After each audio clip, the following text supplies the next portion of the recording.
વડોદરાથી મહાડ પોલાદપુર માટે special train કાયમી કરવાની માંગ મહારાષ્ટ્રીયન સમાજના ડીઆરએમને રજૂઆત. વડોદરા શહેરમાં વસતા મહારાષ્ટ્રીયન સમાજના લોકોને પોતાના વતન મહાડ પોલાદપુર જવા માટે નિયમિત રેલવે સેવા મળી રહે તે માટે હવે સ્પેશિયલ ટ્રેનને કાયમી કરવાની માંગ ઉઠી છે. ગણેશ ઉત્સવને ધ્યાનમાં રાખીને રેલવે દ્વારા થોડાક સમય માટે શરૂ કરવામાં આવેલી સ્પેશિયલ ટ્રેનને હવે નિયમિત ધોરણે ચાલુ રાખવા માટે સમાજના આગેવાનોએ રેલવે તંત્ર સમક્ષ રજૂઆત કરી છે. વડોદરા શહેરમાં મોટી સંખ્યામાં મહારાષ્ટ્રીયન સમાજના પરિવારો વસવાટ કરે છે. મહાડ પોલાદપુર જિલ્લા રાયગઢ સહિત મહારાષ્ટ્રના વિવિધ વિસ્તારો સાથે તેમનો સતત સંપર્ક રહે છે. જો કે હાલમાં રૂટ પર મર્યાદિત ટ્રેન સેવા હોવાથી મુસાફરોને અવરજવરમાં મુશ્કેલીનો સામનો કરવો પડે છે. ગણેશ ઉત્સવ દરમિયાન મુસાફરોની વધતી સંખ્યાને ધ્યાનમાં રાખીને રેલવે પ્રશાસન દ્વારા વડોદરાથી મહાડ પોલાદપુર તરફ સ્પેશિયલ ટ્રેન શરૂ કરવામાં આવી છે. આ ટ્રેનને મુસાફરો તરફથી સારો પ્રતિસાદ મળતા હવે તેને માત્ર તહેવાર પૂરતી મર્યાદિત ન રાખી કાયમી ધોરણે ચાલુ રાખવાની માંગ કરવામાં આવી છે. આ મુદ્દે અખિલ મહારાષ્ટ્ર યુવક સંગઠન તેમજ મહારાષ્ટ્રીયન સમાજના આગેવાનો દ્વારા વડોદરા રેલવે ડીઆરએમને આવેદનપત્ર આપવામાં આવ્યું હતું.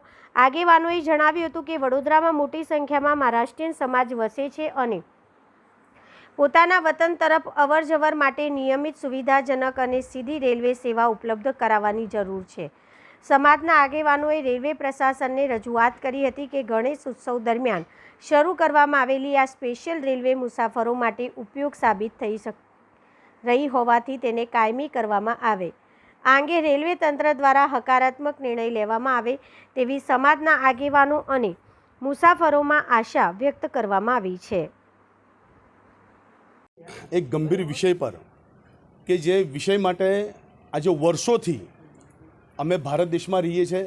અમારો સમાજ સુશિક્ષિત છે, અમારો સમાજ સમજદાર છે અને સમાજના હરેક નિષ્ઠાવંત કાર્યકર્તા કે જે અત્યારે એકત્રિત થયા છે, વરિષ્ઠ અમારા આગેવાનો છે ને એ વરિષ્ઠ આગેવાનોની અંદર અમે સિસ્ટમ ફોલો કરીએ છીએ અને સિસ્ટમના ભાગરૂપે આજે વર્ષોથી આવેદન આપી રહ્યા છે.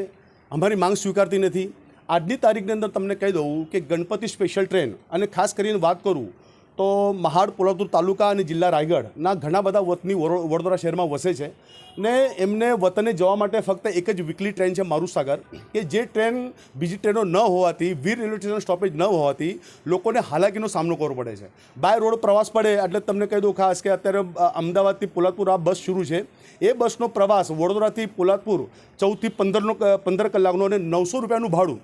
અત્યારે જ્યારે વિકસિત ભારત છે, બુલેટ ટ્રેન જેવી શરૂ થવા જઈ રહી છે, વંદે ભારત જેવી ટ્રેનો શરૂ થાય છે, ઘણી બધી ટ્રેનો શરૂ થાય છે, તો કેમ નહીં સમાજની માંગ સ્વીકારવામાં આવતી? આ એક અમારો પ્રશ્ન છે. બીજી વસ્તુ કે તમે અત્યારે ગણપતિ સ્પેશિયલ ટ્રેન તમે શરૂ કરો છો. અમે ગયા વર્ષે પણ કીધું હતું કે આ જે ગણપતિ સ્પેશિયલ ટ્રેન છે એને તમે પરમેનન્ટ કરો, પણ અમારી માંગ સ્વીકારતી. અત્યારે તમને કહી દઉં કે 09113 જે આ ટ્રેન છે કે અત્યારે જે ગણપતિ સ્પેશિયલમાં એમને આપેલી છે વડોદરાથી રત્નાગીરી, એ ટ્રેનને અમે પરમેનન્ટ કરવાની વાત કરી રહ્યા છે. અત્યારે પીએ સાહેબ પાસે ગયા તો એ અમને ભણાવી રહ્યા છે.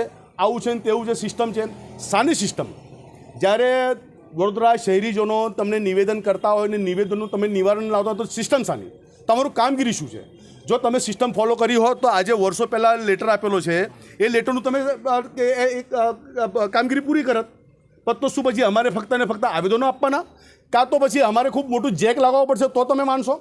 આજે વડોદરા શહેર ડિવિઝનના જ્યારે ડીઆરએમ સાહેબ છે અને એમના પરિચયમાં છે ને એમને ખરેખર તમને કહી દઉં કે આજે જે લોકો એકત્રિત થયા છે એનું સૌથી મોટું કારણ કે એ ભૌગોલિક પરિસ્થિતિ જાણે. આજે વરસાદની અંદર બી અમારા ગામના ઘણા, અમારા સમાજના ઘણા વરિષ્ઠ આગેવાનો અહીં આવ્યા છે, એટલે ક્યાંક તો લોકોને તકલીફ છે અને તમે અમને હવે સિસ્ટમ બતાવશો કે તમે આમ છે તમે તેમ છે, સાહેબ મિટિંગમાં છે. અરે 2 મિનિટ તમે શું કેમ વાંધો નથી? આજે જે પણ પ્રશાસન છે, નેતા હોય કે કોઈ અધિકારી હોય, તમને શાની માટે બેસાડે છે? તમને પબ્લિક હિત માટે, પબ્લિકના પ્રશ્નો સાંભળવા માટે તમને બેસાડે છે. પણ દર વખતે અમે આવીએ એટલે અહીંયા સિસ્ટમ ફોલો થાય છે, 10-15 પોલીસ ભેગા કરી દેવાના, ભાઈ હમણાં નહીં પછી સાહેબ રજામાં છે. ભાઈ આ વાત શું છે યાર? તો પછી અમે ધરણા કર્યો તો તમે માનશો? અમારી ધરપકડ અમને જેલમાં નાખી દો, પછી ગોળી મારતો તમે. હવે આજે જ્યારે સમાજની માંગ સ્વીકારતા હોય તો કામનું પ્રશાસન કામનું શું છે? નેતા પાસે જઈએ એટલે આજે કાલે ને પરમ દિવસે. આજે તમને ખાસ તમને કહી દઉં કે જે પ્રમાણે બાય રોડ જે પ્રવાસ થાય છે એ બાય રોડ પ્રવાસની અંદર એ વાતને ધ્યાનમાં લઈને ઘણા લોકો હવે ગામડે જતા નથી. આ દુર્ભાગ્યની વાત છે કેમ કે એજન્ટ લોકો હોય, ટ્રેનમાં રિઝર્વેશન ના મળે, ટ્રેનનો જે પ્રવાસ હોય આરામદાયક હોય છે, બાય રોડ જાય તો એ પ્રવાસની અંદર લોકોને હેરાનગતિ થાય છે. એટલે ઘણા લોકો અત્યારે તમને કહી દઉં કે ગામડે જતા પણ નથી આ પરિસ્થિતિને ધ્યાનમાં લઈને. એટલે એ વસ્તુ સાંભળો તો ખરી, પણ આ તો ઠીક છે, અંદર નગરી ગાંડુરાજ જેવો અહીંયા તંત્ર છે, આવેદન અમે પત્ર આપતા રહીએ, કાં તો પછી હવે એક કામ કરો, અમને શહીદ જ કરી નાખો તો તમને રજા રહેશે, કોઈ જરૂર નથી. તમને કહી દઉં કે અત્યારે આજે અમે અહીંયા જ બેસવાના છે. સાહેબને જ્યારે સમય મળે ત્યારે સાહેબને અમે મળીશું, દાદાને 100% મળીશું. આજનો દિવસ ડીઆરએમ સાહેબના નામનો આજે, અને કોઈ અહીંથી હલે નહીં આવે. ભાઈ પ્લીઝ કોઈ હવે હલવાનું નહીં આવે. જો એક વાત છે, લડો યા મરો.